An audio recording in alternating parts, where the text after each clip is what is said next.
史新发现，全球媒体的历史信息与文章，历史简报。习近平全球文明倡议的麻烦。外交官挑战中国的文明观，问题与矛盾。这段文中提到的当代背景存在问题。这个词与殖民遗产和对土著人民的持续边缘化紧密相连，这些行为都是以文明之名进行的。习近平对现代化毫无疑问地表达了自己的看法，认为各国必须推动对精良传统文化的创造性、转化和创新性发展。然而，世界上许多地方并没有就历史遗产达成共识，也没有就如何在迈向现代化过程中融入传统，以及现代化意味着什么以及是否可取达成共识。正如中国的维吾尔人所了解的那样，在极权主义体制中，执政党决定了传统文化的现代化方式，哪些元素会被定为犯罪，哪些元素则可以在博物馆和民俗节庆中安全地庆祝。最后，尽管 GCI 中的尊重多样性支持不干涉威权国家的内部事务，但习近平呼吁扩大人民间和党际对话实际上支持了对中国在全球范围内影响力的渗透关键所在，构建网络的倡议。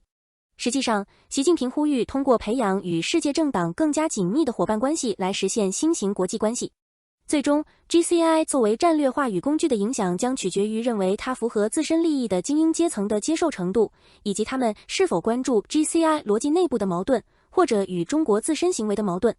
西方为推广具有实质意义、规定明确、可强制执行的价值观和规范所做出的努力远非完美。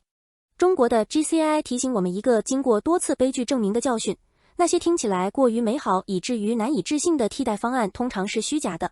习近平赞扬文化连续性为国家崛起提供动力。南华早报：中国的文化自信面临着晚几国家普遍面临的挑战，这是一位专家的观点。尽管中国在经济上崛起，但其文化自信的复兴尚未完全跟上国家复兴的步伐。中国国内的文化主导地位也面临着各种挑战，中国正面临着失去核心文化的风险，这是梅先生所指出的。他表示，如果这种趋势继续下去，最终的结果将是国家和社会的解体。梅先生认为，中国的发展成就来自于其历史和文化遗产，而其未来的成功在很大程度上将取决于是否能够有意识地探索其历史和文化传统的本质，并进一步发展它们。他表示，对于像中国这样有志成为全球强国的国家来说，推进文化自信和文化传承尤为重要。中国已经走上了恢复其核心文化地位并推广其文化的道路，而美国和其他西方国家正在加大推动文化多元主义的努力。梅先生认为，这两种不同发展路径的后果将逐渐显现。今年4月份，北京驻香港的最高外交官刘光源在一篇发表于《邮报》上的文章中表示，习近平在其全球文明倡议中强调文明之间的平等，这一举措正值文明冲突的陈旧论题再度浮现。刘光源引用了习近平3月份的讲话，强调不应通过打压他人来取得更好的形象，也不应通过阻碍他人的道路来取得更大的进展。战争纪念馆必须纪念我们真正的英雄，谴责将我们带入战争的政治领导人。澳大利亚时代报：那个现在被认为违反了日内瓦公约战争规则的人的展品将不会从时代报3/6中移除。这侮辱了那些光荣服役的人，那些牺牲的人，以及那些从战争的恐怖中未能恢复的人。我的祖父的名字，他在第一次世界大战中在伊普尔附近被杀，刻在纪念墙上。为什么他会和这个被羞辱的士兵在同一个地方？战争纪念馆理事会主席金比兹利表示，我们正在仔细考虑将包括在这些展品中的其他内容和背景。也许他们应该从日内瓦公约的这些话开始：不得对战俘师以身体或精神上的折磨，也不得施以任何其他形式的强制措施，拒绝回答的战俘不得受到威胁、侮辱或遭受任何不愉快或不利的待遇。也许应该包括那些与本·罗伯茨·史密斯一起服役过，不得不面对他对阿富汗平民所施加的待遇，并对他感到害怕的人的证言。还有，当他试图阻止他们对他的暴力作证时，他在他们身上引起的恐惧。他在澳大利亚战争纪念馆不应该得到任何承认。朱莉·卡里克·利奥波尔德谴责将我们带入战争的政治领导人。我不支持本·罗伯茨·史密斯，但我仍然对他和他的同事感到一些同情。媒体的揭露是恰当和正确的，我很高兴通过他的诽谤官司揭示了真相。然而，这些经过训练的杀手确实是我们这个国家的儿子和女儿，是我们的政治领导人将他们放在那里。让我们不要忘记，无论我们如何对待罗伯茨·史密斯，他都是在被授权的操作中行动的。政府的战争政策和指导军队的人员应对他的行为负责。而且，我们应该谴责那些将我们带入战争的政治领导人。如果我们不学会从过去的错误中汲取教训，那么我们就无法改变未来。战争纪念馆应该展示战争的真实，无论是积极的还是消极的一面，让我们帮助新一代了解战争的成本，以及我们应该如何为了和平而努力。这篇文章旨在探讨战争纪念馆如何纪念真正的英雄，并呼吁政治领导人对自己的决策负责。朝鲜和韩国的命运取决于3个因素。英国每日电讯。日本在1945年的失败为韩国带来了解放，结束了35年的殖民统治。当年夏天，美国截获的日本情报表明，韩国人抓住了这个机会，地方政府被接管，殖民警察被解除武装，协助日本的人受到了惩罚。成千上万的刚刚获得自由的政治犯开始为自我治理打下基础。然而，事情并非如此。正如维克多·蒂查和拉蒙·帕切科·帕多在《韩国南北史兴论》一书中指出的那样，长期以来，半岛的命运取决于3个因素：地理位置、统治者的相对实力以及周边大国的意图。几个世纪以来，韩国一直是中国的附庸国，蒙古军队征服日本的临时基地，以及侵略中国的武士的680英里长的前线。战后时期也延续了相同的局面。随着半岛被划分为美国和苏联的占领区，韩国的愿望被牺牲于新兴冷战政治之中。查和帕切科·帕多在韩国国际关系领域拥有多年的专业知识。这本书的风格和焦点主要集中在大局地缘政治上，有时读起来像一份简报。这并不一定是件坏事。南北史兴论在社会和文化分析方面有所欠缺，作者自己的意识起到了很大的作用，但在解释自1945年以来南北韩国如何发生分歧的清晰而平衡的描述上弥补了不足之处。其中最引人注目的一点是与韩国作为大海中的小虾所相关的人为代价。韩国战争期间有300万韩国平民丧生，半岛上1半以上的工厂、道路、铁路、发电厂和住宅被摧毁。恢复重建是一项复杂的任务，查和帕切科·帕多写道，双方都知道如何充分利用自己的族子身份来取得最大的优势。在由斯大林亲自选拔的金日成领导下，朝鲜北方拥有更为一致的经济和工业计划，而且自然资源更为丰富。南方花费更长时间才开始发展，得益于美国的数十亿美元援助、美军和核武器的驻扎以及长期的威权统治。长期以来，北方和南方都对统一的前景持有关注。作者对这个领域非常了解。1997年，查江韩国统一部门的官员与曾参与1990年后德国统一工作的德国官僚聚集在一起。他注意到韩国代表团疯狂地记录下每一句话，他震惊地意识到，经过7年的努力，他们仍然没有认真思考德国的例子。挑战是巨大的。专家们讨论着硬着陆的情景、朝鲜政权的崩溃、全面战争以及软着陆的和平融合。即使在后一种情况下，一个统一的韩国政府也将面临提高生活水平、升级基础设施以及管理大规模人口流动的巨大成本。北方人前往南方寻找工作，南方人前往北方追索旧有财产。然而，查和帕切科·帕多表示，回报可能是巨大的。将韩国尖端技术和资本与朝鲜廉价劳动力和丰富的矿产资源结合起来，使半岛从小虾变成地区的塑造者和变革者。鉴于中国不愿与其朝鲜盟友分离，朝鲜是中国获取廉价原材料和抵御美国、日本和韩国力量铁三角的缓冲区。查和帕切科·帕多对进行预测持谨慎态度是正确的。然而，他们似乎对朝鲜的商业市场现象持乐观态度。这些市场是在20世纪90年代开始出现的。一些市场与中国进行贸易，大多数市场由妇女经营，并在政权的容忍和征税下运作。这些市场对一些观察者来说，看起来像是市场经济的种子，甚至是新的公民社会。这个企业家阶层是否最终会加速半岛的发展？这无疑是一个引人入胜的想法。韩国南北史兴论是维克多·蒂查和拉蒙·帕切科·帕多合著的一本书，由耶鲁大学出版社以20英镑的价格出版。要订购您的副本，价格为16.99英镑，请致电084487111514或访问每日电讯报图书网站。美国在2战中使用原子弹太可怕了，但替代方案更糟。外交政策。对于美国在2战中使用原子弹的选择，亨利·斯蒂姆森 （Henry Stimson） 感到一些内疚和焦虑。然而，根据对当时日本政府的回忆录和记录的分析，可以得出结论，日本政府并不接近于接受1945年5月格鲁 Joseph Grew 提出的条件。虽然外务大臣东乡茂德 Shigenori Togo 可能会考虑这个提议，天皇及其首席顾问，主要是木户信一 Koichi Kido 开始寻找与末日相抗衡的替代方案。但作为明治宪法以及恐怖威胁，实际上控制日本的军方领导人坚决反对。他们决心进行一场最后的全面决战，以削弱美国入侵者，直到美国人求和。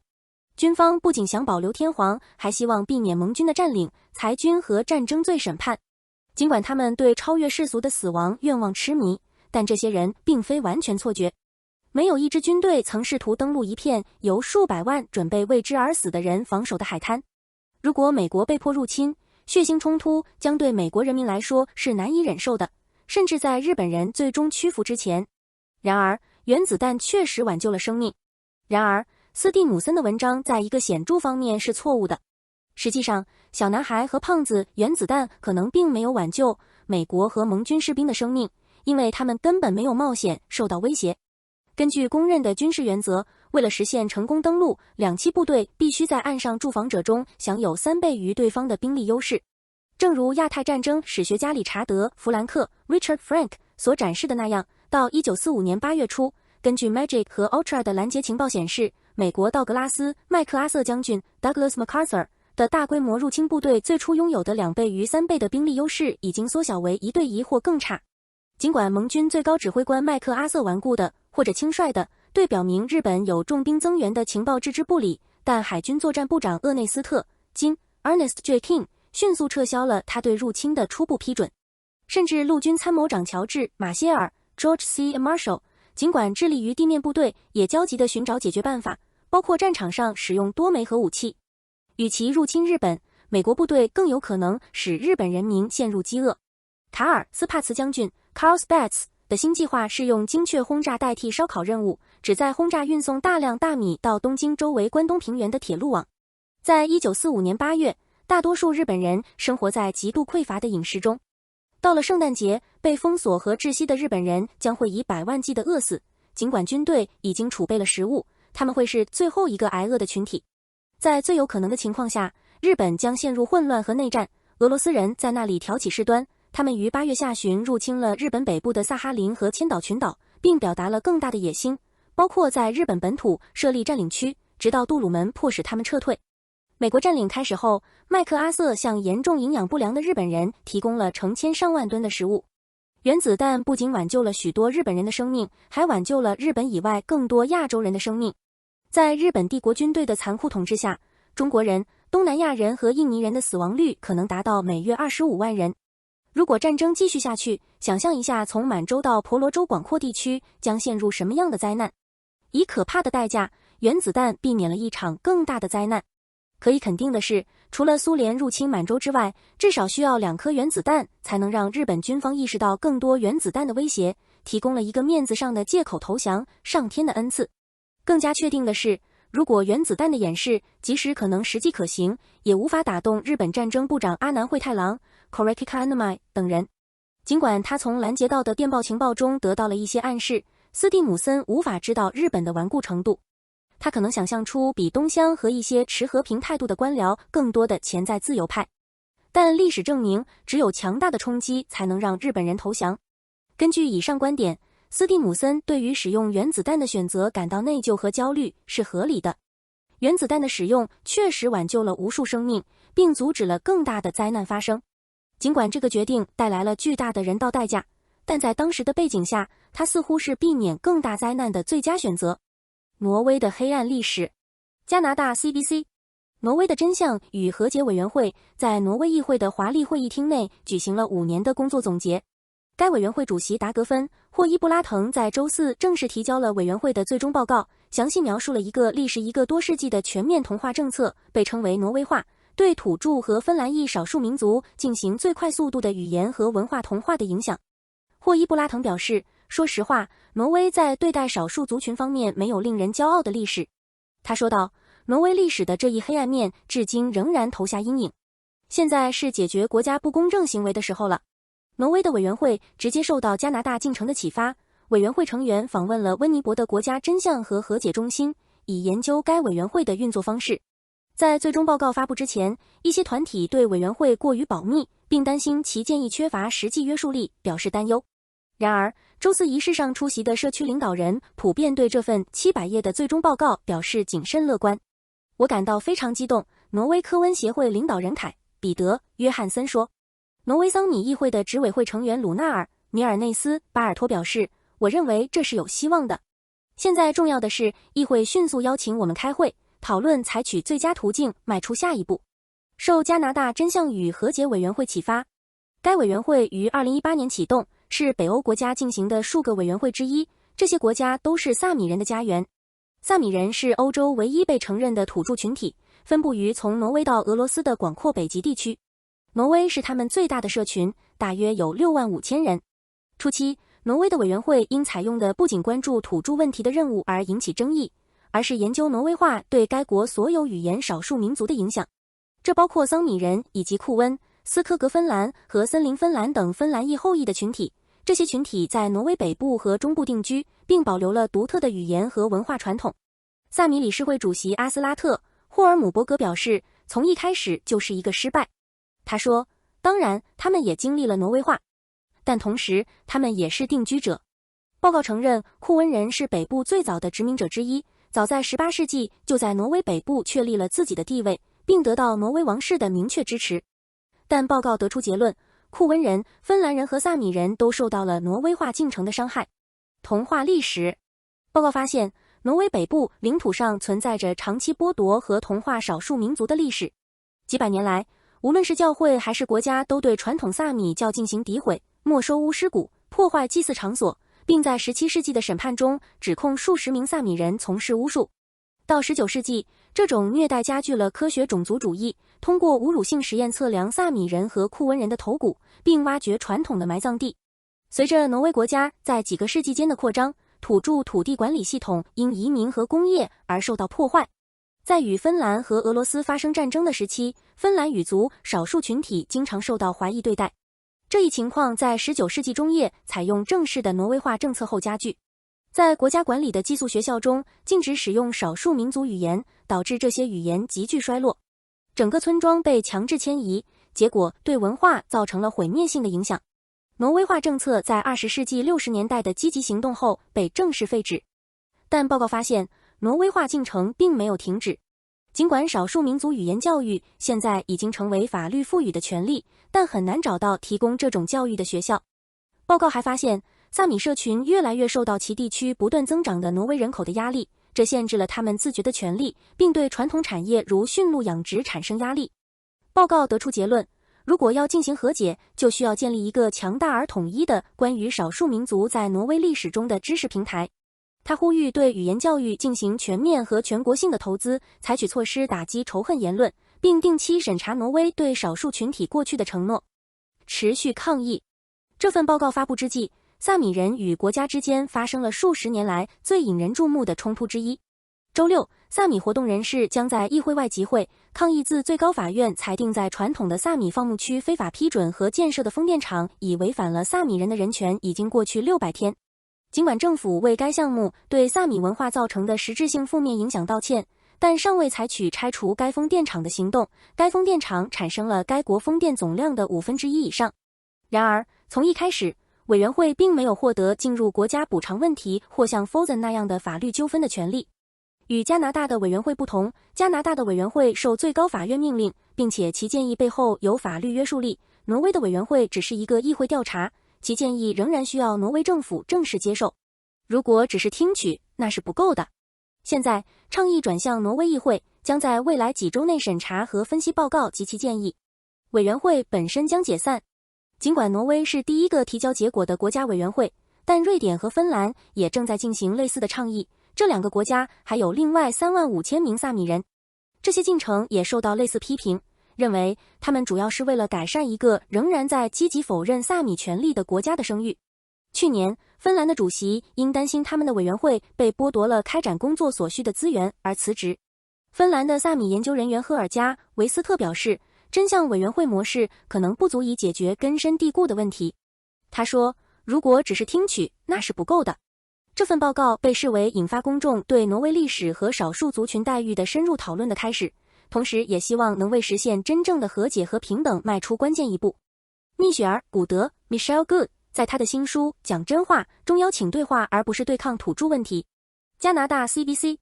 蜜雪儿·古德 Michelle Good 是克里人获奖小说《5个小印第安人》Five Little Indians 的作者，他出版了一本名为《真相讲述：关于加拿大土著生活的7次对话 Truth Telling：Seven Conversation About Indigenous Life in Canada》的散文集。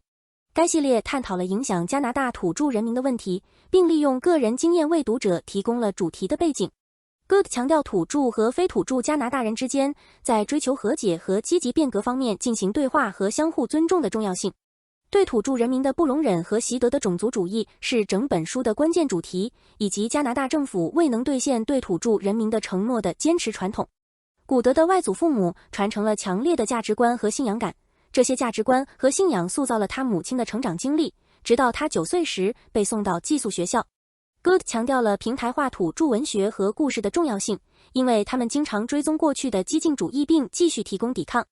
真相讲述不仅是一个聚焦加拿大土著人民面临的问题的集合，而且还是动员土著和非土著加拿大人积极变革的资源。在土著社区面临的挑战中， Good 提供了希望，强调了面对逆境时希望的力量和重要性。中国清道夫船凸显马来西亚在南海的脆弱性。南华早报。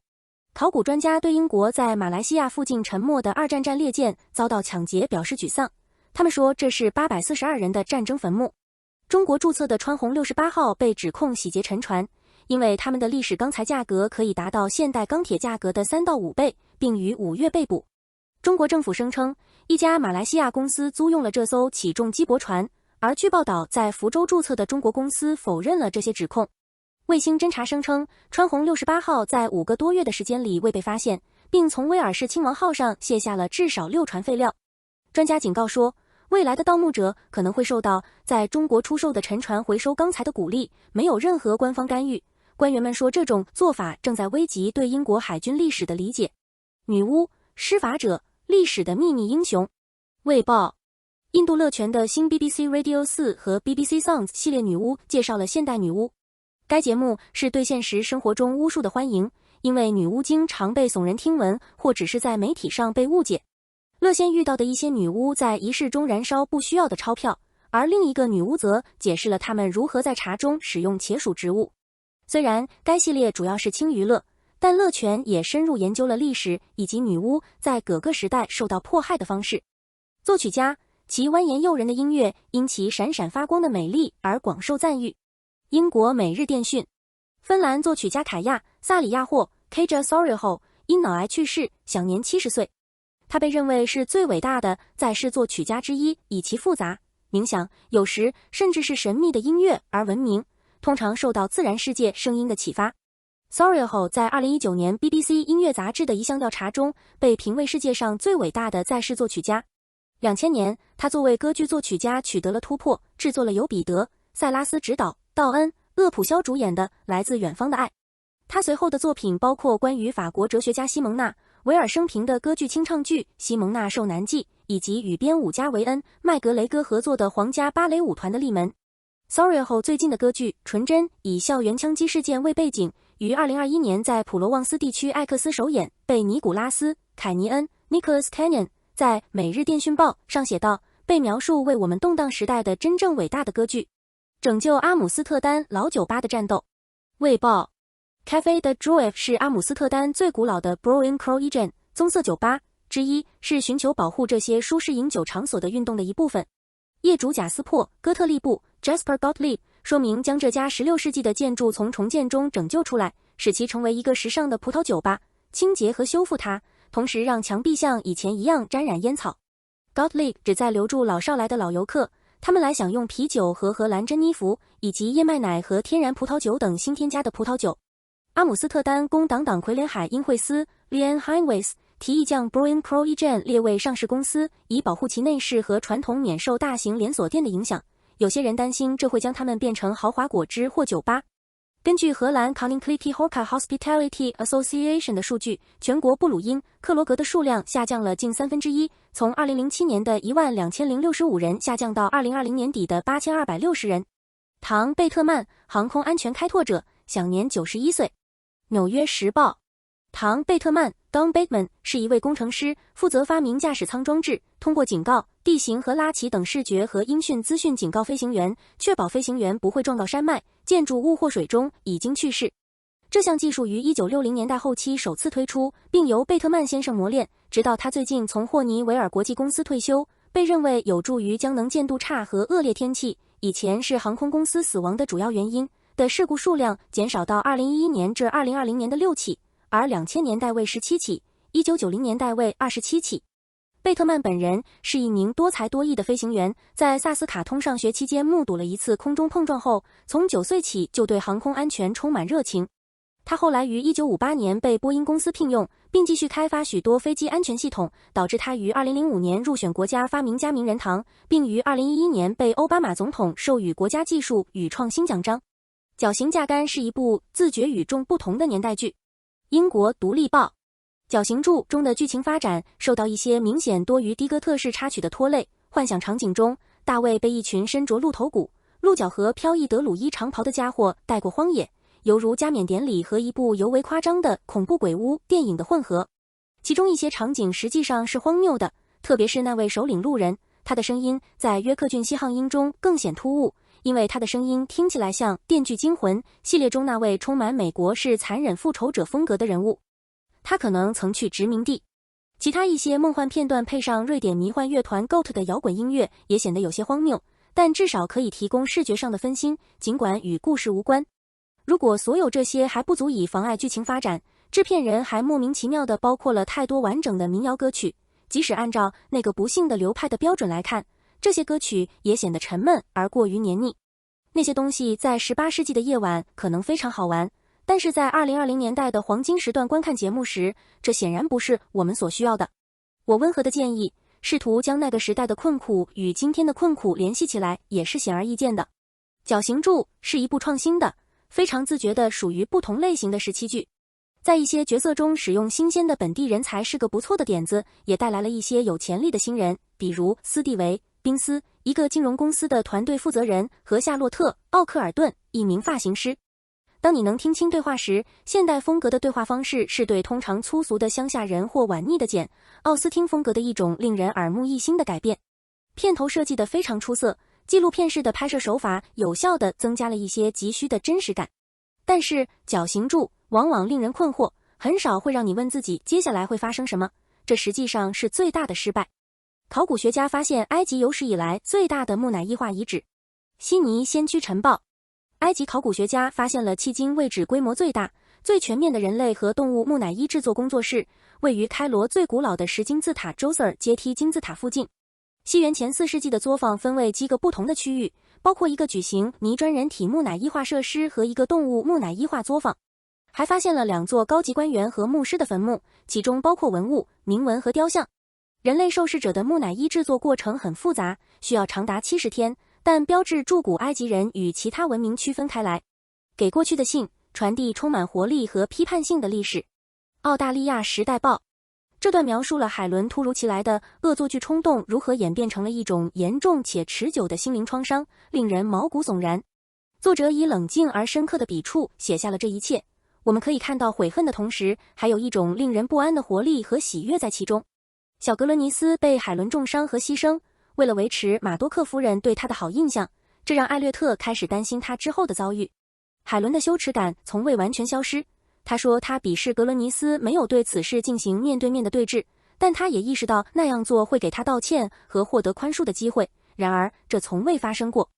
已故伟大回忆录作家雅各布·罗森伯格曾说，让一个人变好需要一生的时间，而让他们变坏只需要5分钟。这个自白中是否有救赎仍是个问题，海伦能否原谅自己？